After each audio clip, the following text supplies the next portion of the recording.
That's his thumbnails. Keith Price. Thank you, John.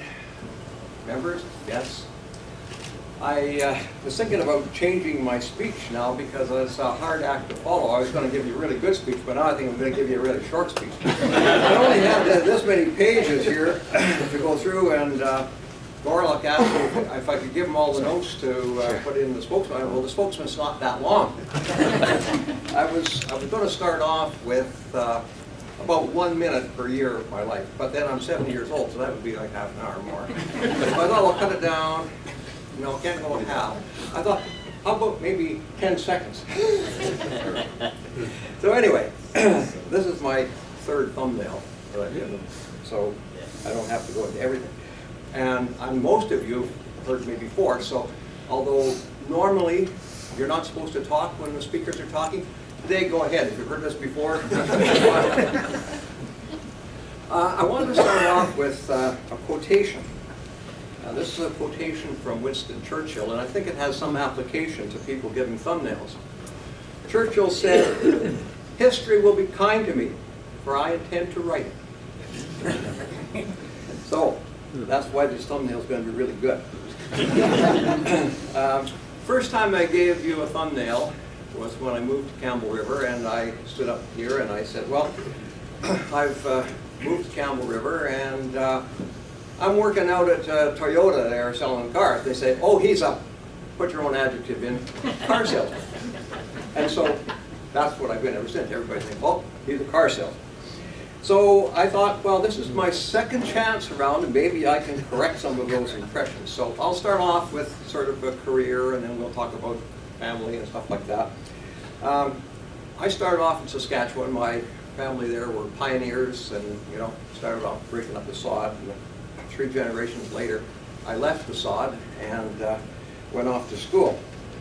And but when I was there, I went to a one-room school with 1 teacher, 9 grades, and the teacher was 1 year out of high school herself.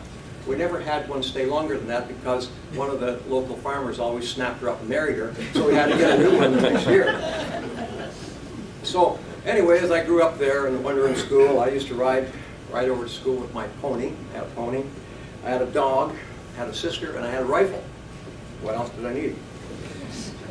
So when I finished up there, I started going to school in Assiniboia by school bus, and managed to get through 1 year of correspondence and a couple of years in high school. And then I went off to university at the University of Saskatchewan in Saskatoon.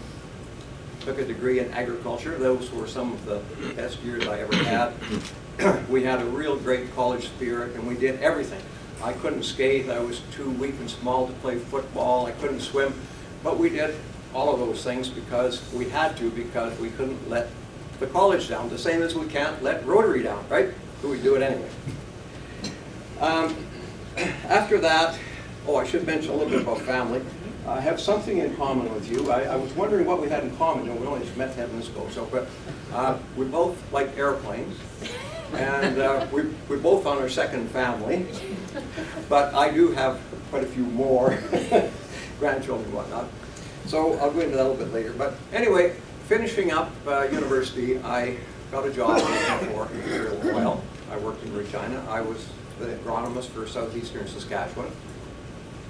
And after a few years doing that, they gave me a little bit of a promotion and transferred me up to Edmonton as the Prairie Regional Agronomist for Manitoba, Saskatchewan, and Alberta. And as my career was sort of shuffling along there, they called me in the office one day and said, well, we think you've got a star-studded career with the company, but you really are going to need a little bit of time in head office to fully develop yourself. Well, head office is in Toronto. So I immediately got my resume together and looked for another job that I could stay in Alberta, and went over to working for Alberta Department of Agriculture. It's funny nobody asked me about this because my first job there I was a weed control specialist.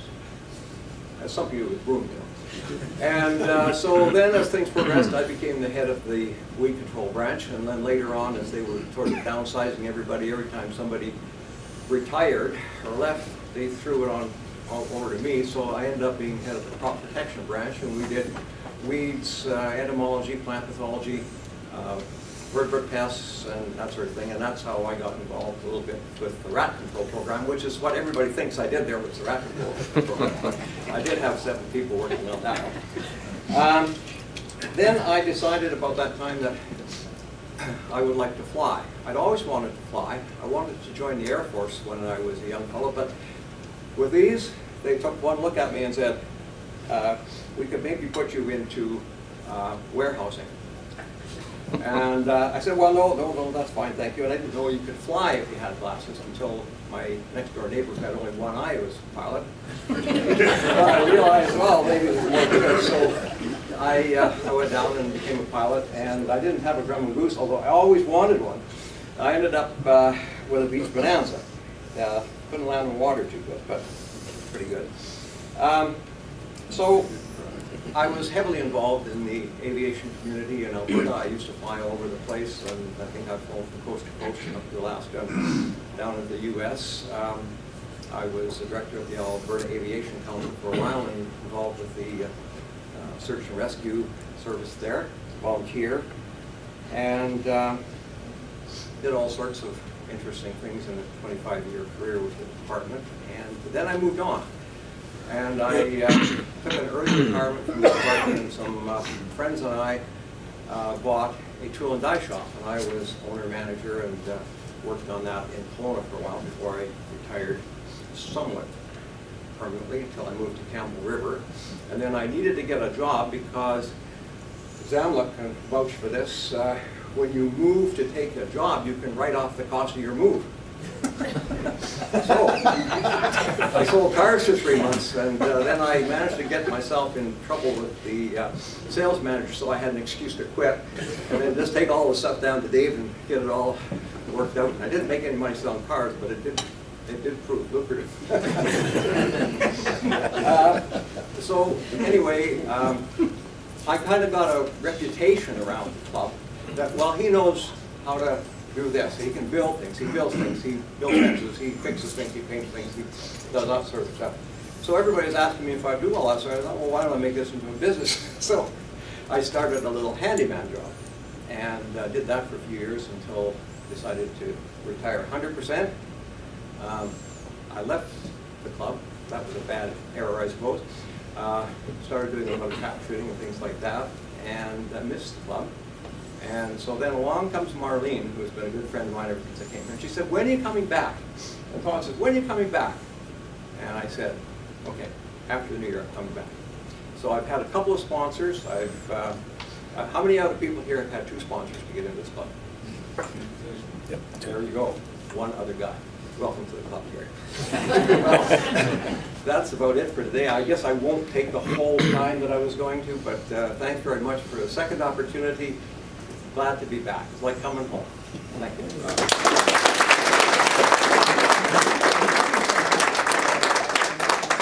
I'll give everybody the same opportunity. If they have questions for Keith, anything he didn't cover in his 3 thumbnails now, is that right, Keith? Keith, I want to thank you again on behalf of the club, and I'm really proud that you came back to the club, and I'm happy. Personally, I'm happy you're here. You're a great Rotarian, and I enjoy it. Look at us, folks. We're ahead of time. If anybody's got anything they want to share with the